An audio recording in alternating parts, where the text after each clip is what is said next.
Shalom, shalom, bien-aimés de Dieu, shalom. Bienvenue sur le plateau charismatique. Ce soir, je viens vous exhorter sur le thème de l'autorité exemplaire de Jésus. Donc l'autorité de Jésus qui est une autorité exemplaire. Alors, bien-aimés, je voudrais parler de l'autorité de Jésus parce que nous constatons que Jésus nous a donné l'autorité. Jésus est venu sur cette terre pour nous montrer le chemin. C'est le dessein de Dieu sur notre vie dans son plan de salut. Il est venu nous montrer le chemin, l'attitude, le comportement à avoir sur cette terre. Mais nous n'utilisons pas cette autorité.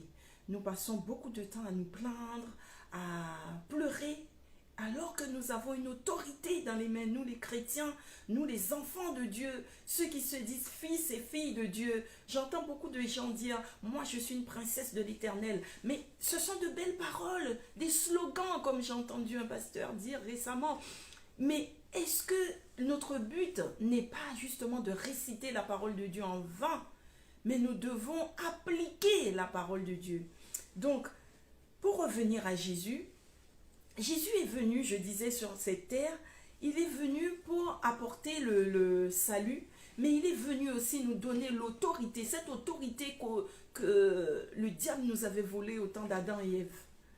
Jésus est venu rétablir cette autorité en nous. Il est venu nous redonner la clé du salut. Et nous, bien-aimés, que faisons-nous? Est-ce que nous nous battons pour utiliser cette autorité? Alors, pour commencer, lorsque Jésus est arrivé sur terre, nous voyons que Jésus fut baptisé par Jean-Baptiste. Il a été baptisé et le jour de son baptême, la Bible nous dit que le Saint-Esprit est descendu sur lui sous forme d'une colombe. Il a reçu la puissance de l'Esprit qui est descendue sur lui. Ensuite, la Bible nous dit que lorsque le Saint-Esprit est descendu sur lui, c'est la puissance qu'il a reçue. Tout cela pour te dire, bien-aimé, que toi aussi, tu as été baptisé. Tu as connu ce cheminement-là aussi. Tu es passé par l'eau du baptême. Mais le jour de ton baptême, tu as reçu le Saint-Esprit. Mais qu'en as-tu fait? Qu'as-tu fait de cette puissance que tu as reçue? Qu'as-tu fait de l'Esprit de Dieu qui est descendu sur toi? Est-ce que tu reconnais que tu as la puissance en toi? Jésus a reçu la puissance. C'est alors que il est rentré dans son premier combat, la tentation au désert. Il a été transporté aussitôt pour être tenté au désert. C'était son premier combat. C'est ainsi que toi aussi, bien-aimé, tu as beaucoup de combats dans ta vie. Tu as des combats à mener parce que tu es baptisé comme Jésus. Tu as été baptisé. Tu as reçu la puissance du Saint-Esprit le jour de ton baptême. Mais le diable vient te combattre comme il est venu combattre Jésus. Aussitôt que Jésus a reçu le Saint-Esprit, il a été conduit au désert pour connaître la tentation. C'était son combat. Il a été tenté par la faim, par la soif, dans le désert. C'est ainsi que toi, dans le désert de ta vie, tu es tenté par toutes sortes de choses que le monde te propose. Par ce que le monde propose, par les tentations du monde. Tu es sous le coup de cette tentation. Le diable vient ainsi te tenter. Mais que nous dit la parole face à la tentation? Qu'est-ce que Jésus a fait? Est-ce que Jésus a pleuré? Est-ce que Jésus a appelé les amis au secours? Non. La Bible nous dit que Jésus a vaincu le diable par la parole. Par la parole, il a vaincu l'ennemi. C'est ainsi que toi, bien-aimé, qui as reçu le baptême, qui as reçu la puissance du Saint-Esprit, tu as aussi la parole pour vaincre. Tu as la parole dans la tentation, face aux épreuves. Tu as la parole. Tu peux vaincre l'ennemi par la parole, par la puissance. Parce que c'est dans la parole qu'il y a la puissance. C'est dans la parole. La Bible nous dit que la parole est esprit et vie. Mais c'est qui cet esprit qui est caché derrière la parole? C'est l'Esprit de Dieu. L'Esprit de Dieu est caché derrière sa parole. La parole est esprit et vie. Et parce que tu as l'Esprit de Dieu en toi. Si tu lis la parole, automatiquement, tu as l'Esprit de Dieu en toi. La parole, la Bible nous dit que la parole est esprit et vie. Et la Bible nous dit encore que Jésus a vaincu l'ennemi par la parole. Ensuite, la Bible nous dit encore que il dit dans sa parole, il dit que l'Esprit de Dieu est sur moi. Il dit l'Esprit de Dieu. Alors, je vais lui lire dans la parole. L'Esprit de Dieu, l'Esprit du Seigneur est sur moi parce qu'il m'a consacré par onction. Donc, ça veut dire que quand tu reçois le baptême et que tu reçois la puissance de l'Esprit, l'Esprit de Dieu arrive en toi. Tu as l'onction en toi. Donc, c'est ainsi que tu peux dire, comme il est écrit dans le livre de Luc, chapitre 4, il te dit, l'Esprit du Seigneur est sur moi parce qu'il m'a consacré par onction pour annoncer la bonne nouvelle aux pauvres. Donc quand Dieu te bénit, tu reçois le baptême, tu reçois la puissance de l'Esprit, c'est pour que tu ailles porter la bonne nouvelle aux pauvres. Il t'a oint pour que tu ailles annoncer la bonne nouvelle aux pauvres. Il te dit, il m'a envoyé pour guérir ceux qui ont le cœur brisé. Donc pour guérir les malades. Donc tu peux imposer les mains. Dans d'autres passages, il dit encore dans Luc 10, verset 19, voici, je vous ai donné le pouvoir de marcher sur les scorpions, de marcher sur les serpents et sur toute la puissance ennemie. Et rien ne pourra vous nuire. Donc il t'a donné pouvoir de marcher sur les ennemis. Donc tu peux imposer les mains aux malades sans que l'ennemi ne puisse t'atteindre, parce qu'il t'a donné le pouvoir de l'écraser, de marcher sur les scorpions, sur les serpents, de marcher sur la puissance des ennemis, sur toute la puissance des ennemis. Il te dit encore, il t'envoie pour guérir les malades, pour guérir ceux qui ont le cœur brisé, pour proclamer aux prisonniers la délivrance et aux aveugles le recouvrement de la vue. Bien-aimés, les prisonniers, c'est qui? Ce ne sont pas ceux qui sont dans la prison physique. Parce que là, nous sommes dans l'œuvre de l'esprit.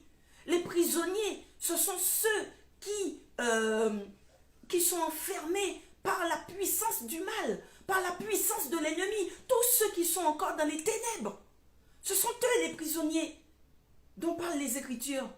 Il n'y a pas que les prisonniers dans les prisons physiques, mais ce sont les prisonniers spirituels qui sont enfermés dans le mal, qui sont enfermés dans les ténèbres, qui sont encore dans les ténèbres. Quand on te dit pour recouvrer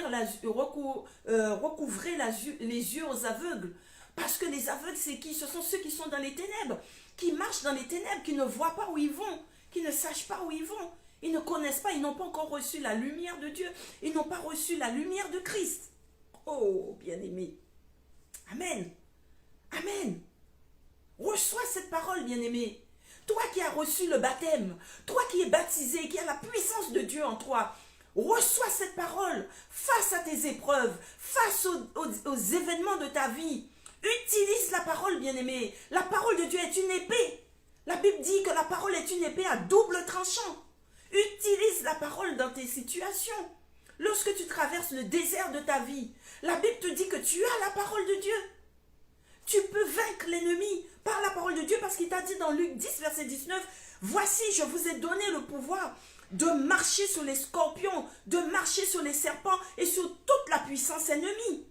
Et rien ne pourra vous vaincre. » Il a bien dit, « Rien ne pourra vous vaincre. » Rien, bien-aimé, rien ne pourra vous vaincre. Oh, amen. Amen, bien-aimé. C'est ça le dessein de Dieu sur notre vie. C'est ça le projet de vie de Dieu sur ta vie. Dieu veut, il a dit, je voudrais, bien-aimé, que tu prospères à tout égard, comme prospère l'état de ton âme. Mais comment est-ce que l'état de ton âme prospère, bien-aimé? Lorsque tu œuvres dans la volonté de Dieu.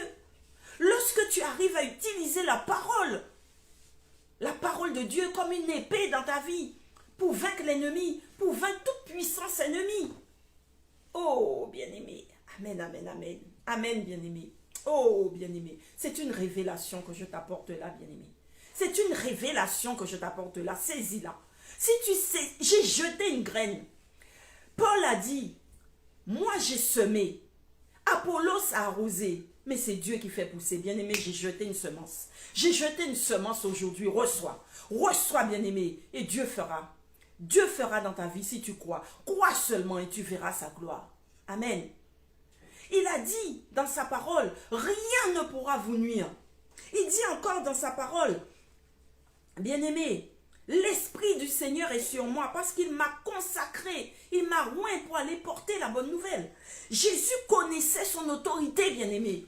Jésus savait qui il était, il connaissait son autorité, il connaissait sa puissance, il connaissait sa force. C'est pour ça, c'est pourquoi il n'avait pas peur. Il n'avait pas peur d'invoquer le Père. À toute heure, la Bible nous dit que le matin tôt, il allait en prière devant le Père. Le soir, au coucher du soleil, il allait encore en prière devant le Père. Il n'avait pas peur, bien-aimé. Il n'avait pas peur parce qu'il savait, il connaissait son identité. Il savait qui il était. Il savait d'où venait sa force, d'où venait sa puissance. Parce qu'il savait qui l'avait envoyé. Mais bien-aimé, toi qui es baptisé, toi qui as reçu l'Esprit du Seigneur, est-ce que tu connais ton identité? Est-ce que tu sais qui tu es? Oh, bien-aimé, tu pries beaucoup, tu récites la parole, comme un slogan, tu récites la parole, comme une chanson, tu récites la parole de Dieu. Mais est-ce que tu connais ta force? Est-ce que tu connais ta puissance? Bien-aimé, est-ce que tu connais ta force? Est-ce que tu connais ta puissance pour savoir comment réagir devant l'ennemi? Lorsque tu es dans les épreuves de ta vie, bien-aimé, lorsque les épreuves de la vie, c'est ce qu'on appelle le désert de la vie. Ça s'appelle aussi le désert de la vie. Lorsque tu es dans les épreuves, tu cries vers ton Dieu, mais tu n'as pas de réponse, tu n'as pas de solution. Ta solution, c'est Jésus, bien-aimé. Ta solution, c'est ton Dieu. Il n'y a qu'en lui que tu trouveras la solution. Il t'a dit qu'il t'a tout donné. Il t'a tout donné. Il te dit de venir à lui. Il a dit, venez à moi, vous tous qui ployez sous le fardeau. Je vous donnerai du repos. Venez à moi. Bien-aimé, tu as reçu le baptême. Tu as reçu la parole de Dieu. Utilise cette parole, bien-aimé, comme une arme. Il t'a dit que sa parole est une épée à double tranchant. Utilise la parole sur ta vie, bien-aimé. Proclame la parole dans ta vie, bien-aimé. Tu verras la gloire de Dieu. Oh, bien-aimé, Jésus connaissait son autorité. Lorsqu'il a commencé, dès qu'il est sorti du désert de la tentation, il a commencé son ministère. Bien-aimé, toi, tu as été baptisé. Tu as reçu l'onction. On t'a donné une prophétie sur ta vie. On t'a dit que tu as la prophétie d'être prophétesse, d'être prophète, d'être pasteur. Et voilà que tes pieds ne touchent plus le sol. Tu ne pries même plus. Tu es prophète. Tu es prophétesse. Tu fais le dos rond. Là où tu passes, tu fais le dos rond. Tu es pasteur. Tu es prophète.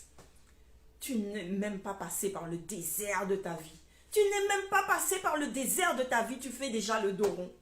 Bien-aimé, rentre en prière. Lorsqu'on te donne ce genre de prophétie sur ta vie, tu rentres en prière, bien-aimé. Tu rentres en prière. Tu appelles ton Dieu. Tu rentres en communion avec ton Dieu par la prière. Tu utilises la parole. Tu proclames sur ta vie, bien-aimé.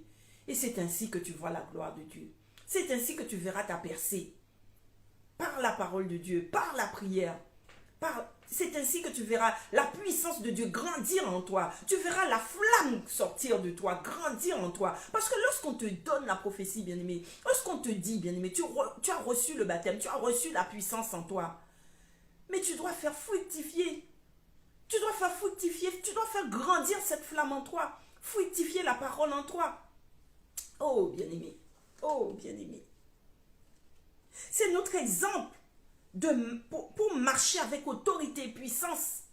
Christ, Jésus est notre exemple. Il est venu pour nous apporter cet exemple, bien-aimé. Oh, Jésus avait autorité sur les démons. Il avait autorité sur les démons.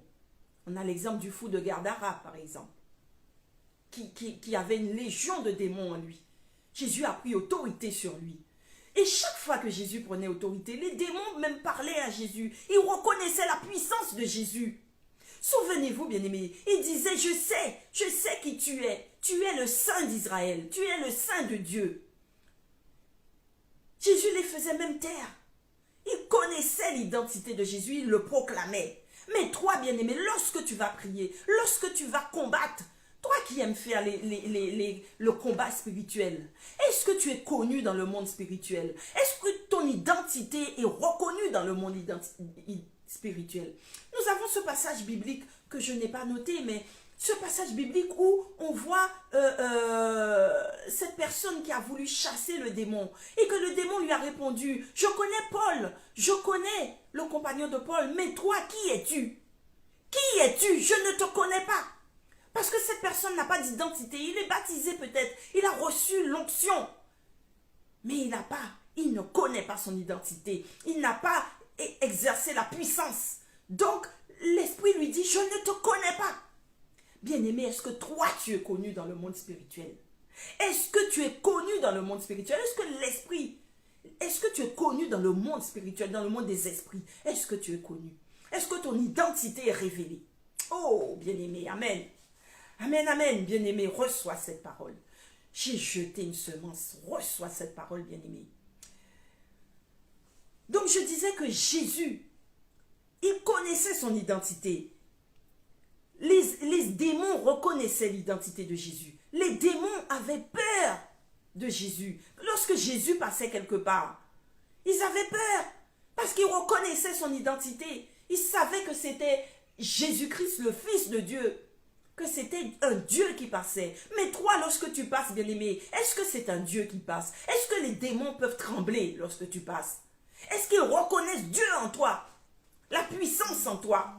Oh, bien-aimé.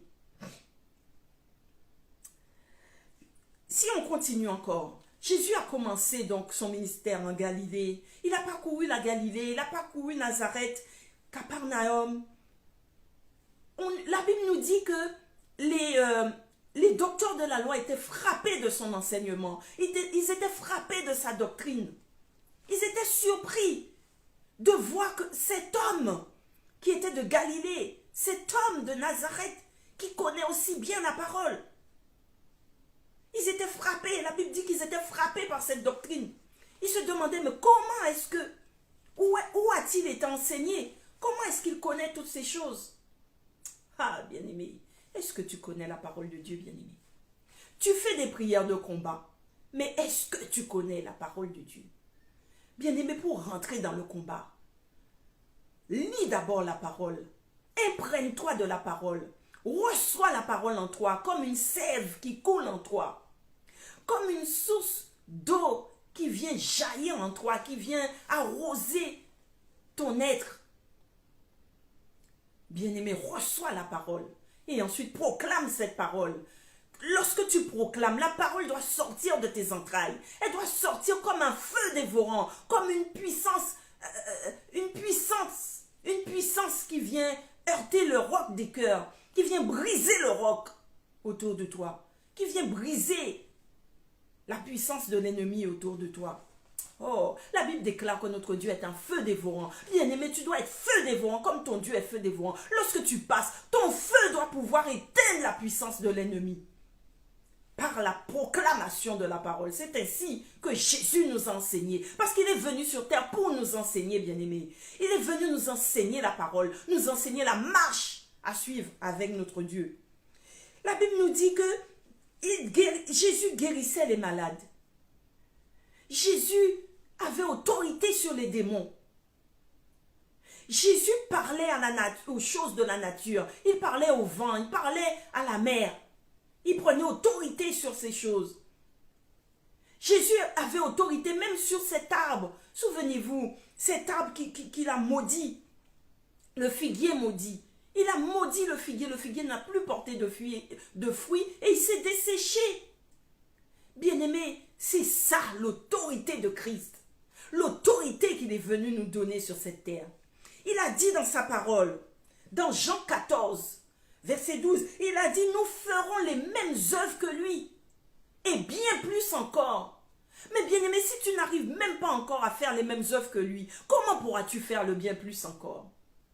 La Bible nous dit que lorsque Jésus était dans son ministère sur la terre, il ressuscitait les morts, il guérissait les malades, il dominait sur les démons, il avait autorité sur les démons, il parlait au vent, il parlait à la mer, il parlait à la nature. Et la nature lui obéissait. Il parlait aux animaux, les animaux lui obéissaient. Il guérissait les malades. Il ouvrait les yeux des aveugles. Il imposait les mains. Il ouvrait les yeux aux aveugles. Bien-aimé, il ressuscitait les morts. Il a dit, vous ferez les mêmes œuvres que moi. Ça veut dire que cela n'est pas impossible. Il a dit encore dans sa parole, tout est possible à celui qui croit et rien n'est impossible à celui qui croit. Tout est possible à Dieu et rien n'est impossible à celui qui croit. Donc si tu crois, bien-aimé, si tu crois, active ta foi, lis la parole de Dieu et exerce la puissance parce que tu as déjà reçu l'autorité. Par ton baptême, tu as reçu la puissance, l'onction est descendue sur toi. Comme la puissance du Saint-Esprit, comme le Saint-Esprit est descendu sur Jésus le jour de son baptême comme une colombe. C'est ainsi que l'Esprit de Dieu descend sur toi au baptême. Le jour de ton baptême, le Saint-Esprit est descendu. Tu as reçu, tu as été oint. Tu as été oint. C'est pourquoi qu'on appelle Jésus Christ. Christ, ça veut dire le oint de Dieu, le oint de l'Éternel. Donc toi aussi, bien-aimé, tu es un petit Christ parce que toi aussi, tu as été oint le jour de ton baptême. Tu as reçu l'onction. Et par cette onction, tu as pouvoir. Ce n'est pas, ne crois pas que c'est le prophète, le pasteur, l'apôtre seulement qui a pouvoir de guérir et de faire toutes ces choses. Et que tu passes ton temps à courir les églises pour trouver, parce qu'on t'a dit que ce pasteur-là fait des miracles, tu cours dans son église. Après, on t'a dit, dans l'autre église par là, ce pasteur guérit les malades, tu cours par là. Alors, on t'a dit que ce pasteur fait des prodiges, tu cours. Bien-aimé, toi aussi, tu as ce pouvoir dans tes mains. Tu as ce pouvoir dans tes mains. La Bible dit qu'il est monté à la croix. Il a pris toutes nos maladies. Il a pris toutes nos douleurs. Et il a dit c'est pour nos meurtrissures, nos souffrances, nos douleurs qu'il est monté à la croix. Il n'a pas dit pour les meurtrissures du pasteur. Il n'a pas dit pour les meurtrissures de l'apôtre ou du prophète. Il a dit pour nos meurtrissures à nous tous. Et même pour le monde. Il est mort aussi pour le monde. Pour nous et pour nous les chrétiens. Et pour le monde. Donc il est venu sur la terre apporter le salut à nous et au monde. Au monde entier. Donc tu as pouvoir, toi qui l'as accepté comme ton Seigneur et ton Sauveur, toi qui reconnais qu'il est Jésus-Christ dans ta vie, tu as déjà l'onction, tu es baptisé, donc par le baptême tu as reçu l'onction. Donc tu as le pouvoir, tu peux imposer les mains aux malades, les malades seront guéris si tu le fais dans la foi. Tu peux ouvrir les yeux aux aveugles. Oh bien-aimé, saisis cette parole bien-aimé, amen. Amen. Saisis cette parole, bien-aimé. Jésus connaissait son autorité. Connais ton autorité, bien-aimé. Dieu t'a donné une autorité. Connais ton autorité. Il guérissait les malades. Il purifiait les lépreux. Il a dit, lorsqu'il a envoyé les disciples, lorsqu'il est rentré dans le ministère, il a formé les disciples, les 12 apôtres et les disciples. Il les a formés. Après, il les a envoyés. Il leur a dit, en les envoyant, il leur a dit, guérissez les malades. Dans le livre de Matthieu 10, verset 8, il leur a dit, guérissez les malades, purifiez les lépreux, chassez les démons.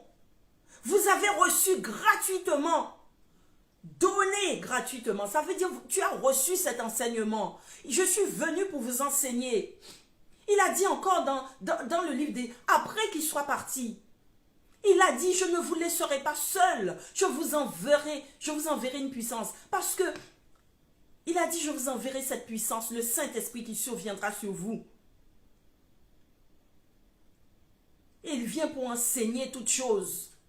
Le Saint-Esprit vient pour t'enseigner toutes choses. Mais bien aimé, tu l'as déjà reçu. Tu n'as pas besoin d'attendre la Pentecôte pour recevoir le Saint-Esprit. Le jour de ton baptême, tu as reçu le Saint-Esprit. Tu as reçu la puissance. Mais beaucoup d'entre vous attendent qu'il y ait la fête de la Pentecôte pour recevoir. Dès qu'il y a la fête de la Pentecôte, tu es actif. C'est là que tu actives ta foi. Mais bien aimé, ta foi doit être activée toute l'année parce que la Pentecôte, nous l'avons déjà vécue, nous le vivons toute l'année parce que Christ ne va pas revenir mourir à la croix. Donc il n'y aura pas une seconde Pentecôte. La Pentecôte, nous l'avons déjà vécue une fois pour toutes. Tout comme Jésus est mort pour nous une fois pour toutes, il nous a montré le chemin, nous avons pris ce chemin. Quand tu reçois le baptême, bien-aimé, tu reçois la puissance de l'Esprit. Et quand tu reçois la puissance de l'Esprit en toi, tu es déjà loin. Donc tu peux aller manifester le Christ. Tu peux aller manifester Christ parce que Christ est déjà en toi. Il rentre en toi. Et il t'a dit, que quand il t'a montré la Pentecôte, cette puissance qui est descendue sur les apôtres et qui leur a donné la puissance de l'Esprit qui est venu les enseigner. Mais c'est cette même puissance qui est descendue sur toi le jour de ton baptême, que tu n'as pas vu, mais qui dans l'invisible est descendue sur toi et t'a oint. Et il t'envoie, comme il a envoyé les disciples, il a envoyé les apôtres, c'était l'exemple qu'il était venu te montrer. Il t'envoie de la même manière. Il te dit d'aller porter la bonne nouvelle aux pauvres, de guérir les malades, de proclamer la bonne nouvelle aux prisonniers, de ressusciter les morts. Il te dit, tu feras les mêmes œuvres que lui et bien plus encore. Donc il t'envoie. Il te dit encore, lorsque tu guéris les malades, il te dit encore dans 1 Jean 3, verset 8, il te dit encore, c'est pour détruire les œuvres du diable. C'est pour détruire les œuvres du diable que Christ est venu. Christ est apparu pour détruire les œuvres du diable. Mais si Christ est apparu pour détruire les œuvres du diable et que toi, tu es là, tu es en quelque sorte le prolongement du bras de Dieu. Donc, tout comme Christ est venu détruire les œuvres du diable, il te demande à toi aussi, lorsqu'il te oint par le baptême et que tu reçois la puissance de l'Esprit, c'est pour que toi aussi, tu ailles détruire les œuvres du diable. Mais tu pourras détruire les œuvres du diable que par la puissance, par la force et la puissance, avec autorité. Il faut que tu aies une parole d'autorité en toi, que tu acquiers par ton identité, par la reconnaissance de ton identité. Si tu reconnais que tu es enfant de Dieu, que tu reconnais que tu as Christ en toi et que tu reconnais que Christ t'a donné l'autorité parce qu'il a dit « Je vous donne pouvoir de marcher sur les serpents, sur toute la puissance ennemie », si tu reconnais ça en toi et que tu accueilles cette parole en toi et que tu continues à te nourrir de la parole de Dieu, bien-aimé, tu as l'autorité. Et parce que tu as l'autorité, tu as la domination. Tu peux dominer sur les puissances du mal. Tu peux dominer sur les puissances ennemies. L'ennemi n'a pas de pouvoir sur toi. En fait, l'ennemi, c'est un menteur. Il est menteur depuis les temps, de tous les temps. C'est un menteur. Il vient pour te tromper. Il te fait croire que tu n'as pas d'autorité. Il te fait croire que tu es faible. Il t'assaillit d'épreuves pour que tu baisses les bras, pour que tu abandonnes. Mais la Bible même nous dit dans le livre de Jacques, il nous dit, résistez au diable et il fuira loin de vous. Résister au diable, c'est quoi? C'est accepter tes épreuves et rentrer dans le combat. Rentrer dans le combat, c'est pas aller combattre dans la chair, c'est aller combattre dans la prière, avec la parole de Dieu. Bien aimé, quand on prie, on ne récite pas des vaines paroles. Mais il faut que tu emploies la parole de Dieu, que tu proclames la parole de Dieu, que tu déclares la parole de Dieu sur ta vie. La parole de Dieu dit, tu ne mourras pas, mais tu vivras pour proclamer les œuvres de l'Éternel. Tu dis devant l'ennemi lorsqu'il veut t'achever, non, je ne mourrai pas, je vivrai et je proclamerai les œuvres de l'Éternel. Parce que c'est à cela qu'il m'a appelé. Il m'a envoyé sur cette terre pour proclamer ses œuvres, pour que je puisse faire ses œuvres. C'est pourquoi il dit dans sa parole qu'il a gardé, il a créé ses bonnes œuvres pour que nous puissions l'accomplir. Nous qui sommes les prédestinés. Ces bonnes œuvres ont été créées pour que nous l'accomplissions. Alors bien-aimé, toi qui as reçu la parole de Dieu, qui as reçu l'onction en toi, tu dois rentrer, proclamer la parole. Tu dois rentrer dans le combat en proclamant la parole. Prends ton autorité, bien-aimé. Prends ton autorité devant l'ennemi. Domine sur l'ennemi.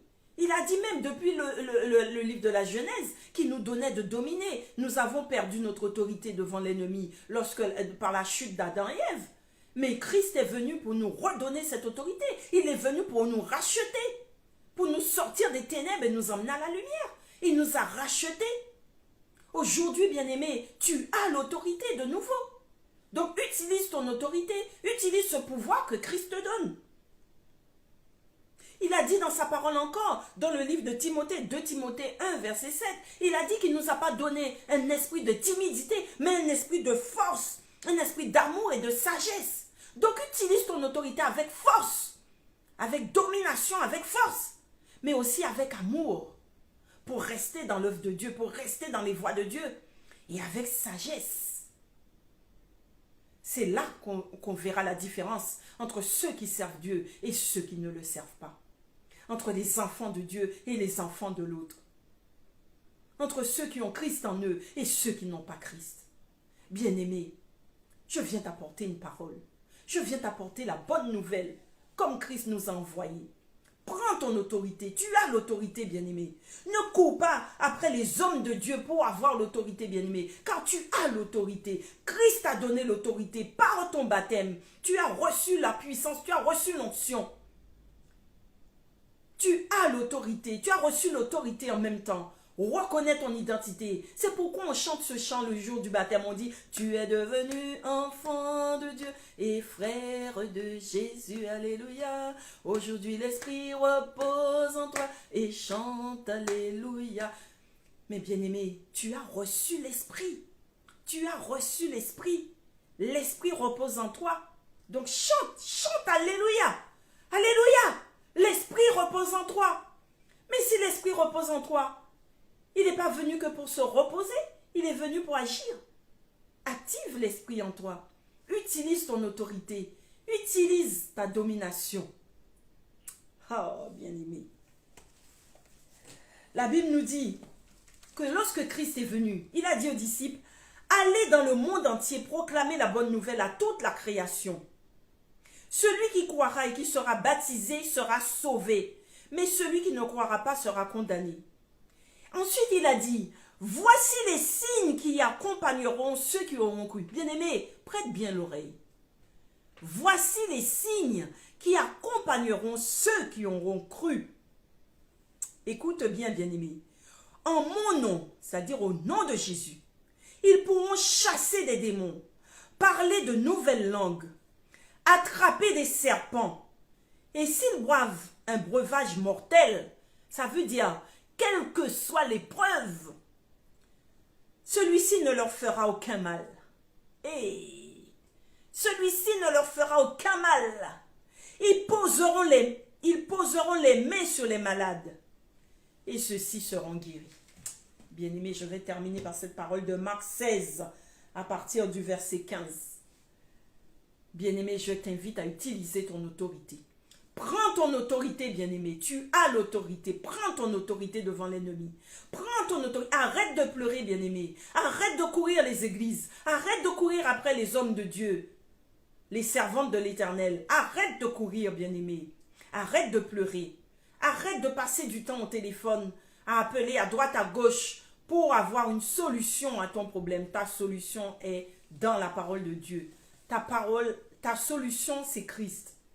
Regarde à Jésus.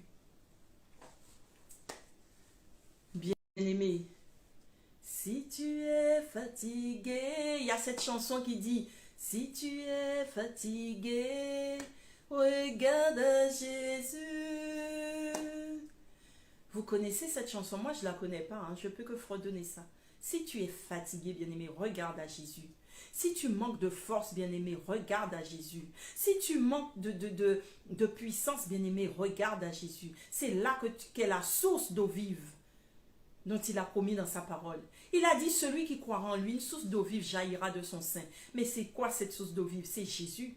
Jésus en toi, l'espérance de la gloire. Regarde à Jésus, bien-aimé. Saisis ton autorité. Prends l'autorité. Ce soir, bien-aimé, j'espère avoir béni quelqu'un ce soir. J'espère avoir avoir jeté une semence dans un champ ce soir. Je sais que beaucoup vont saisir leur chance ce soir. Beaucoup seront bénis ce soir. Je sais que l'autorité est passée. Vous avez reçu votre autorité. Amen. Amen, amen. Je vais prier pour quelqu'un ce soir. Je veux prier pour une soeur. Je veux prier pour un frère. Père éternel et tout-puissant, je viens te confier tes enfants ce soir. Je te confie tous ceux, éternel Dieu de gloire, qui m'ont regardé et tous ceux qui me regarderont encore, Seigneur, au travers de cette vidéo. Je prie, éternel Dieu de gloire, que tu mettes ta main puissante et glorieuse sur leur vie. Que tu aies touché un cœur, papa. Que tu aies touché une vie, Seigneur. Je prie, éternel Dieu, particulièrement, Seigneur, pour ceux que tu appelles au ministère, papa, mais qui n'ont pas encore compris, papa, qui n'ont pas encore suivi ce chemin.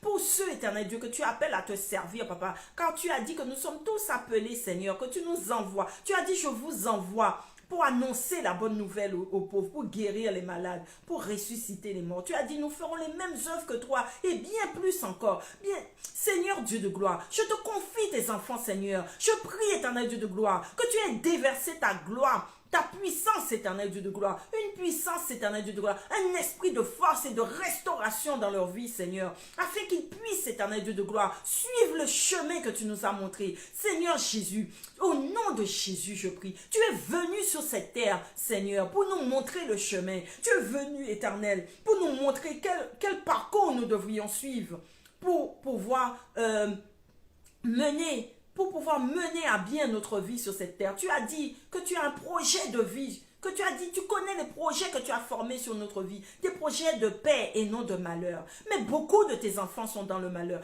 beaucoup sont dans la souffrance, dans la torture, bien-aimé. L'ennemi éternel combat tes enfants, papa. Il les combat jusqu'à leur arracher, éternel Dieu de gloire, le souffle de vie pour certains, bien-aimés. Oh, saisis ta bénédiction, saisis ton autorité. Père, je prie, éternel Dieu de gloire, que tu donnes l'autorité à tes enfants, papa, particulièrement à ceux, éternel, que tu appelles au service. Donne-leur l'autorité pour te servir, Seigneur. Donne-leur, éternel Dieu de gloire, une parole, Seigneur, d'autorité dans la bouche, papa. Je prie que tu aies loin de leur langue, papa, que tu aies loin de leur bouche, Seigneur, pour qu'ils puissent porter ta parole, éternel Dieu de gloire. Comme tu as dit que tu nous envoies aux quatre coins de ce monde, papa. Je prie que cette vidéo parcourt les quatre coins du monde, Seigneur, pour bénir un enfant de Dieu, pour bénir un fils, une fille de Dieu. Éternel Dieu de gloire, je dépose tous tes enfants, éternel Dieu, tous ceux qui sont abonnés à cette chaîne, et tous ceux, éternel Dieu de gloire, qui me regarderont encore, Seigneur, qui s'abonneront encore, Seigneur, à cette chaîne. Je prie qu'ils reçoivent une bénédiction particulière, papa. Que tu les bénisses, éternel, que tu bénisses leur foyer, que tu bénisses leur famille, que tu bénisses leurs enfants, que tu bénisses leur époux, leur épouse. Bénis tes enfants, éternel Dieu de gloire. Donne-leur une parole d'autorité, Seigneur. Oh, c'est éternel Dieu de gloire. Bénis, éternel, bénis, bénis, bénis. Remplis tes enfants, Seigneur, de force, de puissance, papa, et de ta gloire.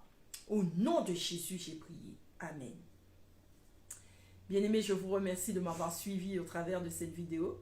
Je vous souhaite de pouvoir recevoir la parole. Je vous invite, je vous exhorte à recevoir la parole, à saisir votre bénédiction et à prendre autorité. Désormais, vous êtes devenu un homme nouveau, une femme nouvelle. Saisis ta bénédiction, ma soeur. Saisis ta bénédiction, mon frère. Tu verras la gloire de Dieu. Amen.